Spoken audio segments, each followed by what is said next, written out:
Uh, there you go. I'm here today on behalf of the Ornithological Society of Pioneer to talk to you about the importance of bird conservation and how you can get involved.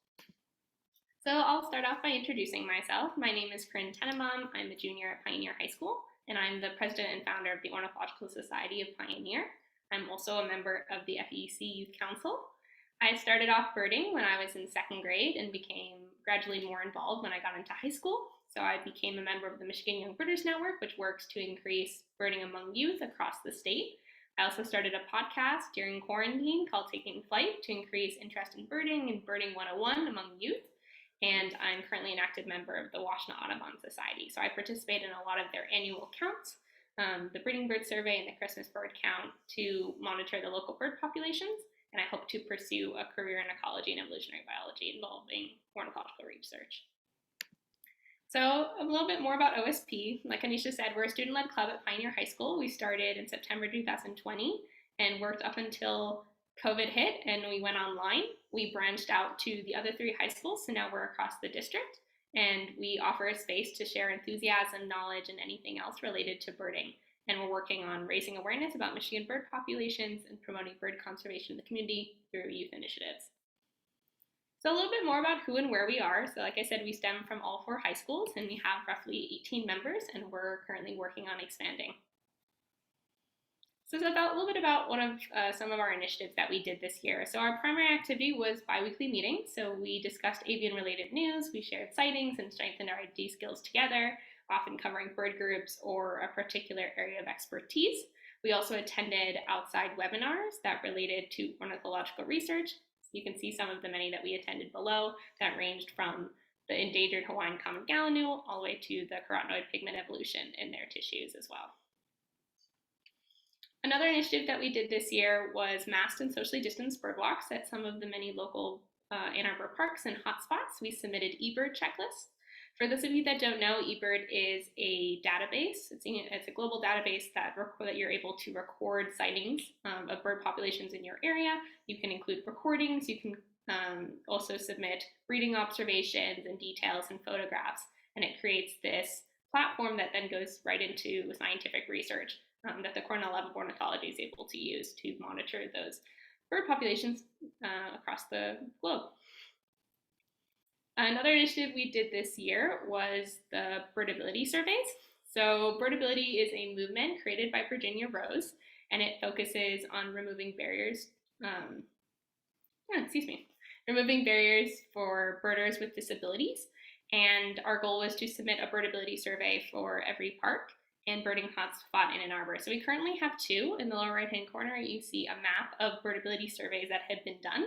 It's basically a list of detail about the facilities at that area, whether the sidewalks are maintained, whether there's railings, and whether there's larger hills that would be harder for someone to access in a wheelchair. So we're working on continuing and hopefully broadening those locations so people know whether those parks are available for them to use. Another initiative that we did this year are a variety of counts. We did the Detroit Hawkwatch in November at Lake Erie Metro Park. So we went out and we studied raptor ID, making sure that we know the difference between a hare and an eagle. In December, we did the Christmas bird count with the Washtenaw Audubon Society. We went out owling in the morning, and then we were over at Independence Lake looking at those species there. Those would be your resident species because the migrating bird species will have already left. In May, we get those migrating bird species as they come through again, and then the breeding bird survey in early summer.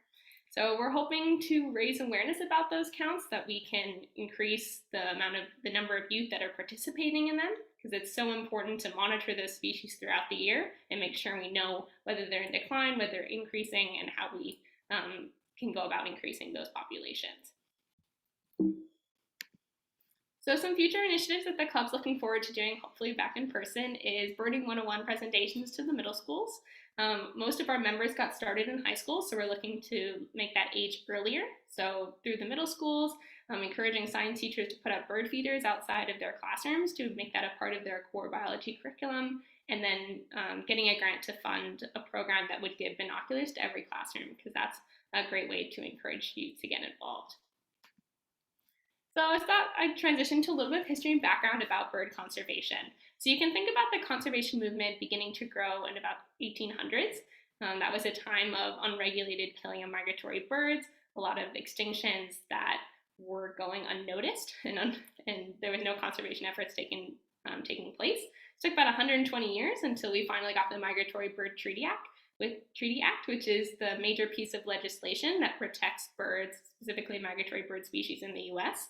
I thought I'd also mention some more famous bird conservation stories, such as the bald eagle population's decline in response to extensive DDT use and the California condor population decline, both of which are working right now through conservation projects to bring those populations back up. The Endangered Species Act that was signed into law in 1973, and then most recently, the decline of the North American avifauna paper that was published in Science, which I'll go into a little bit more detail. So the current situation of where bird conservation stands. So in the last 30 years, we've lost 2.9 billion birds, which is roughly 30% of their population. And I'll give you a little bit more of how many birds that actually is. That's about 1 in 4 birds. If you have a bird feeder, imagine exactly 25% less. It's a huge, huge decrease. Specifically, that means 53% loss in grassland birds. That means 30% loss in migratory birds. And that means a 32% loss in aerial insectivores, a huge, huge decline. That's a very striking sign of climate change and how that's affecting bird populations. So why should we care about birds? So bird habitats support clean water. A lot of similar environmental strategies that are used to protect habitat, water, and a lot of other resources also help bird species. Birds are great for the economy. Bird watching generates about $100 billion in economic activity, and more than 45 million people in the US are watching birds. And it also supports individual health. So it's going to improve your physical health, decrease stress. Listening to bird songs and calls are going to help you improve your mood and focus. They're beautiful, they're inspiring, their behavior is strange and so interesting to watch. And it's a really core part of the ecosystem, and of course a telltale sign of climate change about what's going on with their populations. So I thought I'd include a quote from an advisor of the Michigan Young Birders Network and a bird bander over at Alma College. He said, I think, said it quite perfectly, when people spark an interest in something, they're going to develop an appreciation and take ownership of it, then they're much more willing to fight to preserve it. So birders care a lot about birds. They're going to be more likely to preserve their habitat and therefore work to save the environment and stop climate change. So how can you help birds? So there's 7 simple actions that I'll go into more detail. I think they can become really confusing when you look at them on a larger scale, so I'm going to break it down for you. The first one is windows, making windows safer both during the day and at night. So up to 1 billion birds are estimated to die each year after hitting windows, and that's because they perceive reflections in glass as habitat as they fly into, and at night they're drawn in by city lights, and they're therefore at high risk of colliding with buildings. So you should tape your windows. On the outside, put up anything that'll break up those reflections. So film, paint. You can also take it further by looking at windows at larger buildings and businesses and help create window mural designs. You could start a lights out campaign to reduce light pollution in the city, and you could also support legislation for bird-friendly building designs. Next, cats. So cats are estimated to kill more than 2.6 billion birds annually in the US and Canada, and that's the #1 human-caused reason for the loss of birds aside from habitat loss. So they'll make great pets, but they're non-native predators, and they'll instinctively hunt and kill birds even while well-fed. So save birds and keep your cats healthy by keeping them inside or creating an outdoor catio. You can also train your cat to walk on a leash. All are good options. Talk to your neighbors. If you know your neighbor has an outdoor cat, convince them that they should keep them inside and tell them about all the health benefits. Indoor cats live longer and you'll save more birds. Next, native species. So planting native species is good for the environment and therefore also helps birds, which is great.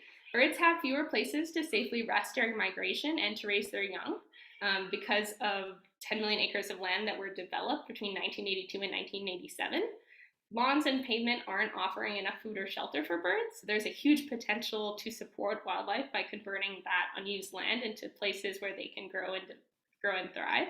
So add native plants to your yard, and that'll provide shelter and nesting areas. And you can ask schools and local businesses to do the same.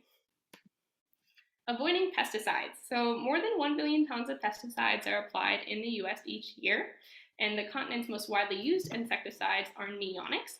Those are lethal to birds and to the insects that they consume, and those are common weed killers that are also used around your house. So pesticides are toxic directly through contact, but they're also indirectly harmful by reducing the number of insects that birds need to survive. So consider purchasing organic food, as nearly 70% of produce sold in the US contains pesticides, or consider alternatives that are more environmentally sustainable, like cayenne pepper. You can also urge your US representative to support legislation that will limit the use of harmful pesticides. For those coffee drinkers, 75% of the world's coffee farms grow their plants in the sun, and that destroys forests that birds and other wildlife need for food and shelter. In contrast, shade-grown coffee preserves the forest canopy that helps migratory birds survive the winter. So too few consumers are unaware of those problems, or they may be reluctant to pay more for environmentally sustainable coffee. So you can do your part and insist on buying shade-grown coffee, convince your parents, convince your friends. It's delicious, it's economically beneficial to coffee farmers, and it's going to help more than 40 species of North American migratory songbirds that are going to winter in those coffee plantation areas. So you're going to look for a bird-friendly coffee certification from the Smithsonian Migratory Bird Center. It looks like that.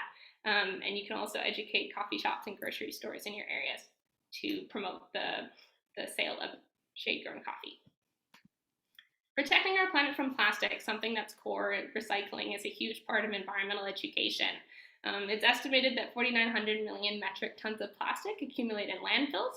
That often leads to wildlife ingesting them, mistaking them for food, or becoming entangled in them. It takes 400 years to degrade, and 90% of it's not recyclable. So avoid single-use plastics, including bags, bottles, wraps, and disposable utensils, and advocate for bans of those items. Finally, watch birds and share what you see. So the world's most abundant bird, the passenger pigeon, went extinct, and people didn't realize how quickly it was vanishing until it was too late. Monitoring birds is essential to help protect them, but it's a huge task to track the health of the world's 10,000 plus species, and it's going to require hundreds of thousands of people to report what they're seeing. So you can enjoy birds. You don't have to become a hardcore birder. But when you're outside, try looking at birds. Get your friends and family to join you on bird walks. Learn to identify the 15 species in your backyard. And you can join one of many citizen science projects, eBird, Project Feeder Watch, Christmas Bird Count, or Breeding Bird Survey. Almost every area has some sort of close by Washtenaw Audubon Society, the Michigan Audubon. There's projects available. Most of them are free, and you're able to get involved. So how do youth play into bird conservation? Young birders are the future, and it's a huge problem that there is a rather low number of young birders that are interested in the field and participating in counts, and we can address that problem by simply increasing interest in birding and starting at an earlier age. So through social media, word of mouth, and outreach initiatives like the ones that the OSP is trying to target. A long-term issue would be to make biology and science curriculum in middle schools include a unit about birds and talk about the importance of their populations. So through local Audubon chapters and just starting it earlier and earlier, we'll get them to become birders or just even interested in the field earlier on. And I thought I'd end with some success stories, because I know the 3 billion birds number is pretty tragic. So there have been some successful conservation efforts, and it's good to note that and keep the hope up and know that we're continuing to work to bring back their populations. So including raptors and waterfowl, as well as woodpeckers, have all seen upward trends. And some projects by Michigan Audubon, if you're interested in getting into one of those projects as well. Their two main projects are one of them which is purple martins. So purple martins, while their global population is stable, in Michigan they've been experiencing consistent declines according to data from Breeding Bird Survey. So you're seeing that data go into action. And it's mainly because of a lack of properly sited and managed nesting structures that are going to limit their breeding. They rely solely on human-made structures for nesting in this region. If you've ever seen a purple martin colony, they look like big white houses, and that's where they breed. So Michigan Audubon has been working, as you see in the lower right-hand corner, getting those nesting sites open and around the state so that they'll be able to come back. And then finally, their chimney swift project. So every August, another count that OSP participates in is Swift's Night Out. So if you know those big chimney swifts around Ann Arbor and Ann Arbor Open, for example, swifts like to roost there in the tens of thousands. And the problem is that there's a loss of those types of chimney and those type of man-made nesting areas around Ann Arbor, and that's lead to a population decline. And the species often overlooked, and its distribution and numbers are poorly understood. So Michigan Audubon's working diligently to bring those population numbers up. Some other resources that you can use to get involved, I encourage you to check out 3 Billion Birds, read the paper if you can, just to get some information about what's going on. Check out eBird. It's easy to make an account and learn how to use it whenever you're out on a nature walk. You just submit it and it runs while you're walking. You can also check out the Cornell Lab of Ornithology and the American Bird Conservancy for more information on what's going on in terms of ornithological research. And if you're interested in birding and becoming a birder, I encourage you to check out my podcast, Taking Flight. There's 11 released episodes that'll get you interested and get you started on how to bird and where to go and what to do if you have any of those questions. Thank you so much, and I'll be happy to answer any questions that you might have.